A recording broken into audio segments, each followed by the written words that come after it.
Happy Earth Day, everybody. I know, Earth Day feels like one of those days where you just post a leafy green graphic, drink out of a reusable bottle, and then the next day you go back to buying stuff that's wrapped in plastic 3 times over. Along those lines, I want to talk about something that we rarely say out loud. Plastic isn't just trash, it's critical to the profit model of the fossil fuel industry.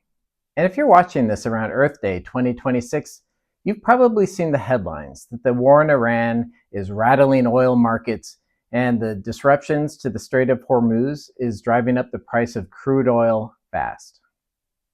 Here's why it matters to this episode. Most of the crude oil that passes through the Strait of Hormuz is headed to Asia. And while some of it will be made into fuel, a lot of it will be made into petrochemicals as well. And petrochemicals are where a lot of the profits of oil live.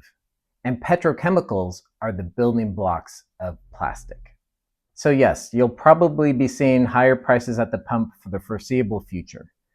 But you'll also probably be seeing the increases in everyday goods that rely on plastic packaging, plastic components, and plastic shipping materials that get those goods to the store shelves or to your home. This is why it's exactly the right time to stop treating plastic like it's a separate issue from the oil economy. It's the same barrel, it's the same profits, and it's the same incentives to keep drilling. Now, plastic is obviously a health problem. Microplastics are in our oceans, in the ground, in the air, even in the rain. We're basically all marinating in this material that was never designed to enter into a living body. But here's the part that doesn't get said often enough. Plastics is climate policy. Plastics start off as oil and gas, and they help keep the oil industry profitable. Let's do the simplest version of the oil business model. A barrel of oil isn't only turned into gasoline or jet fuel.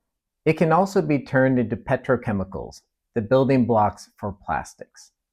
And petrochemicals can be a high-margin slice of the whole operation. So when the world talks about using less fossil fuel, renewables, energy efficiency, electric vehicles, there's an industry incentive to say, fine, where else can we use this product? How about we grow a new market? And one of the biggest areas to grow is plastics. This is where the story gets convenient for the oil industry. If plastic is framed as a consumer responsibility problem, did you recycle it? Did it go in the right bin? Did you wash your yogurt cup out well enough so that it could be used as a serving vessel in a Michelin-starred restaurant? It is smelly and obscene and disgusting, and I hate it, I hate it, I hate it. Dirty, nasty, smutty. Then we never talk about the real issue of upstream plastic generation. Virgin plastic is the real driver. Recycling can help, but if the system just keeps pumping out new plastic like it's infinite and consequence-free, then recycling just becomes an exercise in feeling good and does very little to curb the emissions that are impacting our climate. Let's try to get a better feel for what plastic really means in climate terms. So I brought along something for my own everyday use, just to prove I'm not a holier-than-thou type person. Now, I have been cutting back on my plastic consumption, but these are all bottles that I've used in my own daily life. The roughly 15 bottles in this box weigh about a half a kilo, or a pound.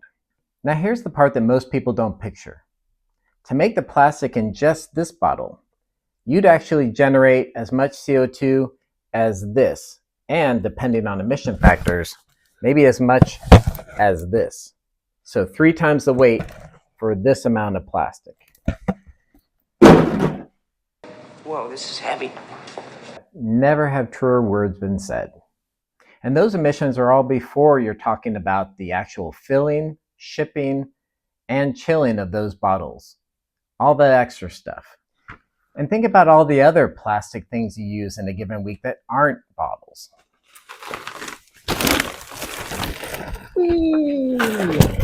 And the big point is simpler. That pile of bottles isn't just waste, it's demand. And demand is what keeps the petrochemical business's profits booming. Here's the kicker. Plastics are the profit booster that turn an average barrel of oil into a cash cow. Here's one way to picture the scale. Petrochemicals make up roughly 1/10 of oil demand today, and that is projected to grow. But when fossil fuel companies turn that oil and gas into plastics and chemicals, that's where the profit comes in. Some estimates put that profit at roughly half to even 2/3 of the margins on the barrel of oil. And when we slash single plastic use, we're not only reducing the amount of plastic that enters our bodies, we are slicing into the profit margin of these oil companies and reducing their incentive to drill for more oil. You piss off plastics, you piss off oil. Man, she's so right. Less plastic demand is less incentive for fossil fuel expansion. So if you want a climate lever that people can actually understand, it's this. Cut plastics, cut profits, cut pollution. So what does this mean in practice? We need to limit virgin plastic production. Not just recycle more, but make less new plastics. Make producers pay for waste and cleanup. Real extended producer responsibility, not just PR. Design for reuse and refill, so single plastic stops being the default option. And stop treating plastic like it's an inevitable byproduct of modern life. It's a choice, a business choice, and a choice that we can influence. Because if we're publishing this on Earth Day, we might as well say this part out loud. Earth Day is not just a celebration, it's a call to action. So here's my Earth Day question to you. Do you have a product in mind that relies on single-use plastic that you would like to see reformulated so it uses some alternative? Drop a line in the comments section below. And stay tuned for my next climate complaints episode, where I'm going to talk about one of my favorite products and how I would like them to use less plastic in their packaging.